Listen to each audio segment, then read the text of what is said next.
મન વચ કાયાવહો ઉપકારે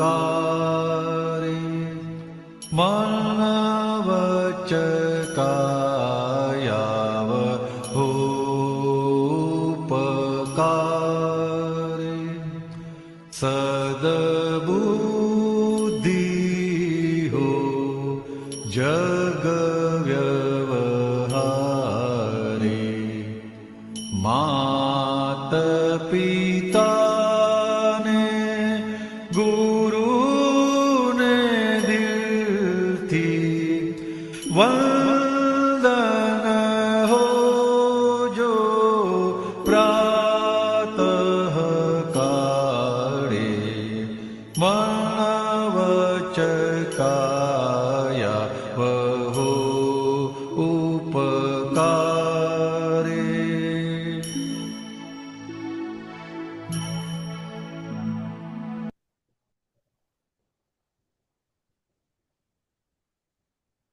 એક મિનિટ મૂકવું પદ.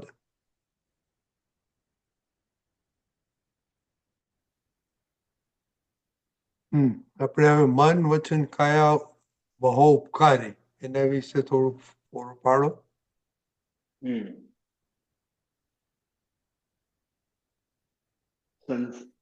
હવે ગુજરાતીમાં ને? હા, ગુજરાતી ગુજરાતી.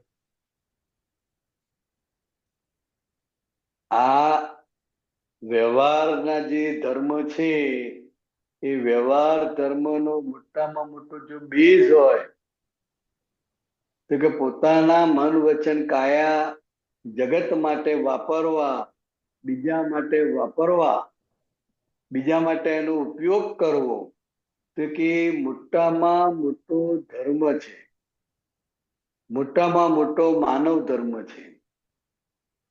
અને આ કરતા કરતા કરતા પુણ્ય ભેગી થાય ત્યારે જ્ઞાની પુરુષ મળે અને છેવટે એને હું આત્મા છું એવું ભાન થાય.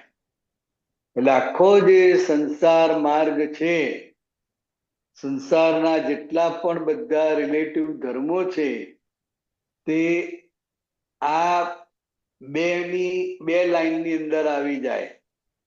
મન વચ્ચે કાયા વહો ઉપકારે સદબુદ્ધિ હો જગ વ્યવહારે. એટલે જગતના કોઈ પણ વ્યવહારમાં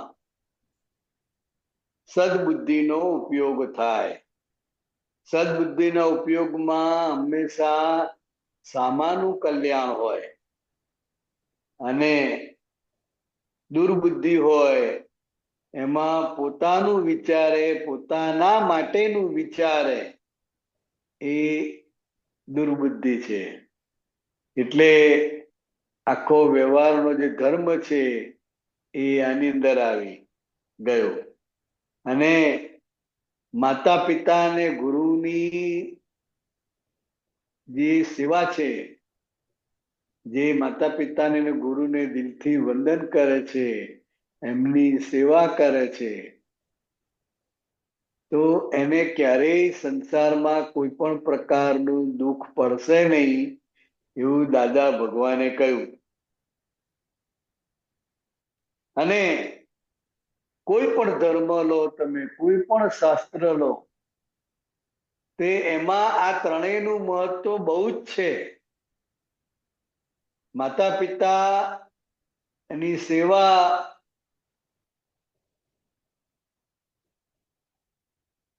પૂજા, એમાં તમામ તીર્થયાત્રા આવી જાય છે કે. અને ગુરુ માટે તો કેટલું બધું કહેવાયું છે.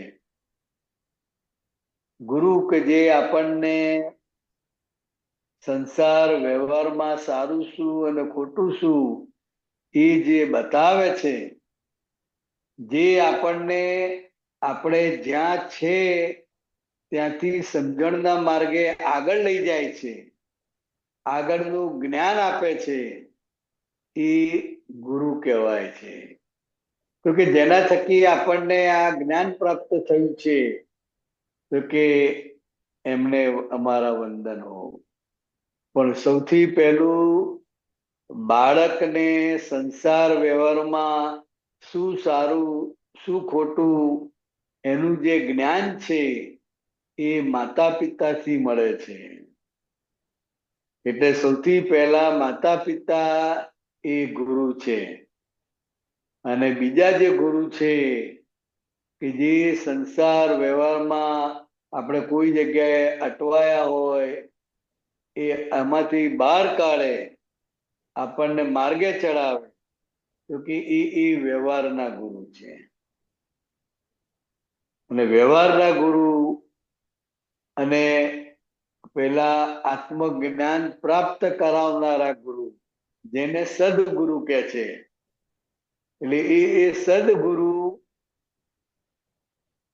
તો કે આ ત્રણેયને રોજ સવારે વહેલી સવારે નમસ્કાર કરવાના છે. અને આમને નમસ્કાર કરીએ સાચા દિલથી એટલે આપણું આત્યંતિક કલ્યાણ થાય, અને સંસારમાં ક્યારેય દુઃખ ના પડે, સંસારમાં ક્યારેય કોઈ પણ પ્રકારની અડચણ ના આવે, એટલો બધો એમનો રાજીપો ઉતરે છે. જય સચ્ચિદાનંદ. જય સચ્ચિદાનંદ. તો હમણાં આપણે માતા પિતા વાત કરે, મોસ્ટલી આપણે બધી ઓડિયન્સ છે એના માતા પિતા નથી અત્યારે હાજરીમાં.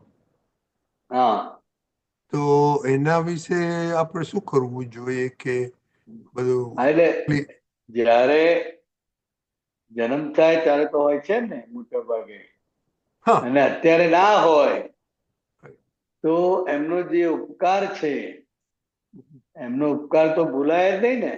ના ના એ ઉપકારને યાદ કરીને ઓકે એમને પ્રાતઃકાળે વંદન કરવાના છે.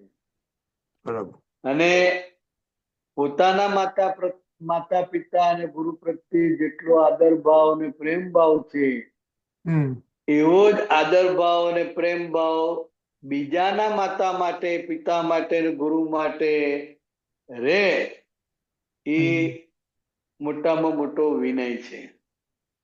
બરાબર. એટલે આપણે સવારના આપણે પ્રાતવિધિ કરીએ છીએ, એમાં સિમંદર સ્વામીને આપણે વંદન કરીએ, દાદા ભગવાનને કરીએ, તો એમાં પછી માતા પિતા આપણે એડ કરી દઈએ ચાલે કેમ? એટલે પોતાની રીતે પ્રાતઃવિધિ જે છે એ રીતે જ રાખવાની, પણ પોતાની રીતે અલગથી જે એડ કરવું હોય એ ભાવથી એડ કરી દેવાય. પોતાની વ્યક્તિગત જયારે વિધિ કરતા હોય ઓકે એમાં એ એડ કરી દેવાનું. બરાબર, રાઈટ, એ જ. ઓકે, બહુ સરસ. હવે તમે વિડીયો ઓન કરો. હા, બસ હવે આપણો ટાઈમ થઈ ગયો છે, તો હવે ખબર એક જ